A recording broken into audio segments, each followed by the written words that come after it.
नमस्कार दोस्तों, wealth sky के न्यू इंटरेस्टिंग एक्साइटिंग वीडियो में आप सभी लोगों का स्वागत है। मेरा नाम है सुधीर और बात करेंगे इस वीडियो में हम Nifty and bank Nifty option chain के बारे में उसको समझने की कोशिश करेंगे। अंडरस्टैंड करेंगे कि कल से जो नई सीरीज स्टार्ट हो रही है उसमें कैसा डाटा बन रहा है और कल आरबीआई की क्रेडिट पॉलिसी पे मार्केट किस तरीके का बिहेवियर दे सकता है और किस तरह का मूवमेंट कर सकता है, इस चीज को समझने की कोशिश करेंगे। तो जल्दी से चलते हैं ऑप्शन चेन डाटा पे, देखते हैं और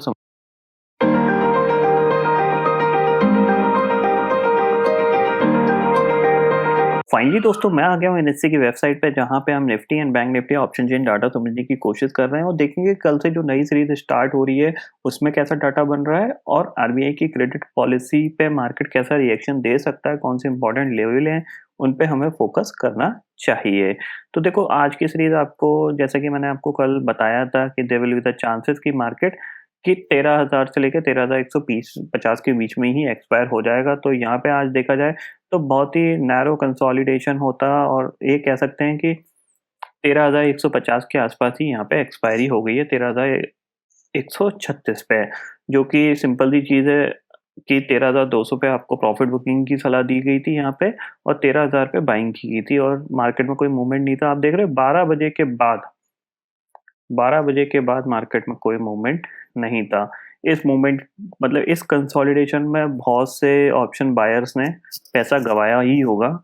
जो ऑप्शन सेलर्स होंगे उनने पैसा कमाया ही होगा, 100% चांसेस हैं, क्योंकि कोई वॉलेटिलिटी नहीं है। आप देखो क्या वॉलेटिलिटी है निफ्टी में, मतलब 40 पॉइंट के अंदर इसने पूरा 12 बजे से लेकर 3:30 बजे तक अपना कामकाज कर लिया है।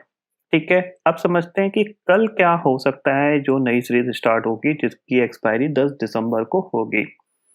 देखो अभी तक मार्केट का अगर देखा जाए ऊपर सिनेरियो कि एक कंटिन्यूअसली एक पॉजिटिव ट्रेंड बना हुआ है, इवन क्लोजिंग बेसिस पे भी पॉजिटिव ट्रेंड बना हुआ है। हम गिरते हैं फिर रिकवर हो जाते हैं। निफ्टी के केस में अभी तक ये स्टिल वैसा ही चलता आ रहा है। तो देखते हैं कि कैसा डाटा बन रहा है, कहाँ पे बेस बनने की कोशिश हो रही है। कि मैं आपको एक पॉइंट डेली पिछले 2-3 दिन से आपको कंटिन्यूअसली बोल रहा हूँ कि मार्केट 13,000 के ऊपर अब टिकने की कोशिश कर रहा है और कंटिन्यूअसली उसके ऊपर क्लोजिंग दे रहा है। तो 13,000 आपके लिए एक बेस बनता जा रहा है धीरे धीरे। वहां पे पुट राइटर का कॉन्फिडेंस बढ़ता जाएगा। जितना ज्यादा कॉन्फिडेंस बढ़ेगा उतने चांसेस हैं कि फिर मार्केट निफ्टी के लिए 13,500 ऊपर की तरफ खुलता हुआ दिखाई देगा।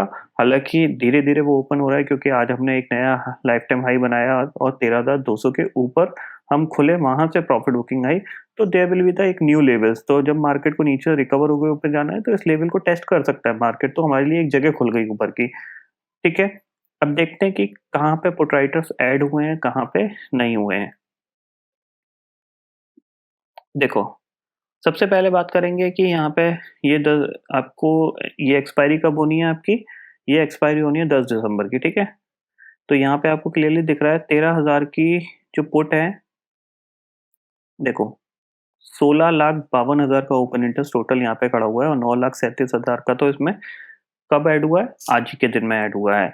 13,100 की पुट की बात करते हैं तो यहाँ पे 17 लाख का ओपन इंटरेस्ट, 17,27,000 का ओपन इंटरेस्ट खड़ा हुआ है, जिसमें कि 13,55,000 का आज ही के दिन में ऐड हुआ है।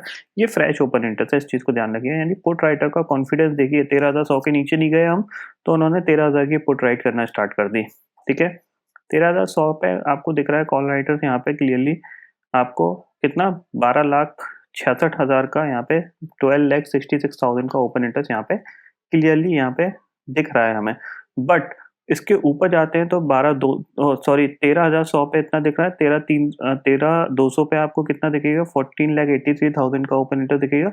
लेकिन इसके बाद आपको जो हाईएस्ट ओपन इंटरेस्ट दिख रहा है ना, वो कहाँ पे है, 13,500 की कॉल पे है, जो कि हमें मोस्ट इम्पॉर्टेंट इस लेवल तक हम आगे आने वाले दिनों में जा सकते हैं। और इस लेवल के ओपन होने की यहाँ पे कह सकते हैं एक वो कह सकते हैं ना कि उम्मीद जागती हुई दिखाई दे रही है, क्योंकि हम कंटिन्यूसली 13,000 के ऊपर ट्रेड कर रहे हैं। ठीक है, और कहीं पे भी ग्लोबल सिनेरियो में कोई भी प्रॉफिट बुकिंग का अभी कह सकते हैं व्यू नहीं बना है, सब मार्केट कंसोलिडेट ही कर रहे हैं। तो हमारे लिए उम्मीद है कि हम ऊपर जा सकते हैं। 13,200 पे भी आपको दिख रहा है क्लियरली कि यहाँ पे भी पुट राइटर्स आते हुए दिखाई दे रहे हैं।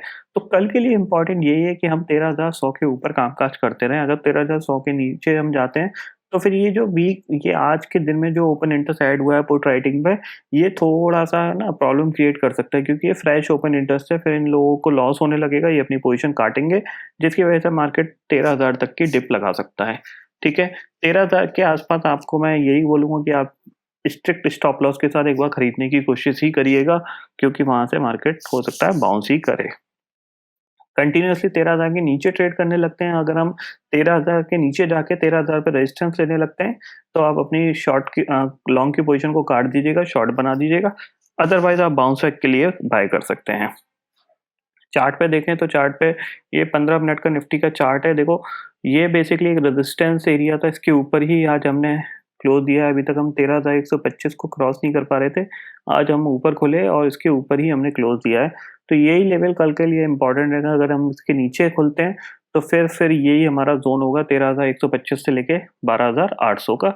इसके बीच में हम आगे आने वाले दिनों में कामकाज करते हुए दिखाई देंगे। इस ज़ोन पे नीचे आपको बाइंग ही करनी है 12,800 के आसपास, ये चीज़ आप क्लियरली समझ लीजिए। बात करते हैं बैंक निफ्टी की, तो देखो बैंक निफ्टी का कंसोलिडेशन चल रहा है, आपको ये दिख रहा है कि ये कंसोलिडेशन चल रहा है किस रेंज से किस रेंज तक का, 28,600 से लेके ऑलमोस्ट 30,000 की रेंज के बीच में ये कंसोलिडेशन चल रहा है। इस कंसोलिडेशन का ब्रेकआउट तब आएगा जब हम 30,200 को पार कर देंगे। 30,200 के पार करके अगर हम क्लोजिंग दे दें, तो फिर आप एक और बैंक निफ्टी में रैली देख सकते हैं, जो कि 1000 से 1500 पॉइंट की होगी या फिर लाइफ टाइम हाई तक की होगी। जब तक बैंक निफ्टी इस रेंज के अंदर कामकाज कर रहा है, तब तक ये एक कंसोलिडेशन का ही ज़ोन है। ये आपको दिख रहा है, और काफ़ी दिन से ऑलमोस्ट अगर देखा जाए, हम 18 तारीख से 18 नवंबर से ये कंसोलिडेशन ही देख रहे हैं।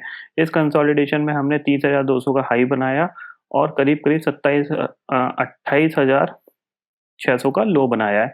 ये चीज़ आप क्लियरली समझ लीजिए। जो इम्पोर्टेंट लेवल मैंने आपको फ़ोकस में रखे हैं, उनको आप एक बार देख सकते हैं कि अगर हम ये देखो, अगर हम 29,000 के नीचे जाते हैं, तो अगला लेवल होगा 28,600। 28,600 के नीचे जाते हैं, तो अगला लेवल होगा 27,700 का।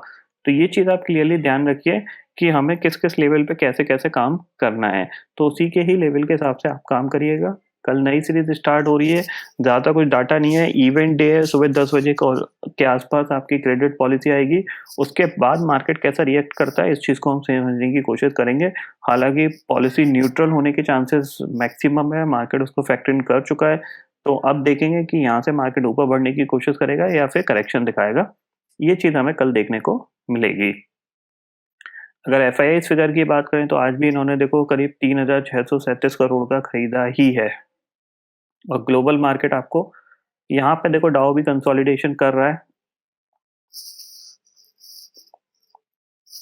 ये देख रहे हो, कंटिन्यूअसली एक कंसोलिडेशन चल रहा है। इस कंसोलिडेशन का ब्रेकआउट या ब्रेकडाउन जब आएगा, तब एक बड़ा मूवमेंट बनने की कोशिश करेगा मार्केट के अंदर। ये आपको ऊपर के लेवल पे थोड़ी सी और तेजी देखने को मिल सकती है। क्यों मिल सकती है? क्योंकि देखो, करेक्शन तो आ नहीं रहा है। सिंपल चीज़ है, करेक्शन नहीं आ रहा है, तो मार्केट किसी ना किसी चीज़ का वेट कर रहा है। तो हो सकता है कि मार्केट जिस इवेंट का वेट कर रहा है, उसमें 2 मोस्ट इम्पोर्टेंट इवेंट हैं, जो ग्लोबल मार्केट में बहुत ही ज़्यादा रोल फैक्टर कर सकते हैं मार्केट की तेज़ी और गिरावट में।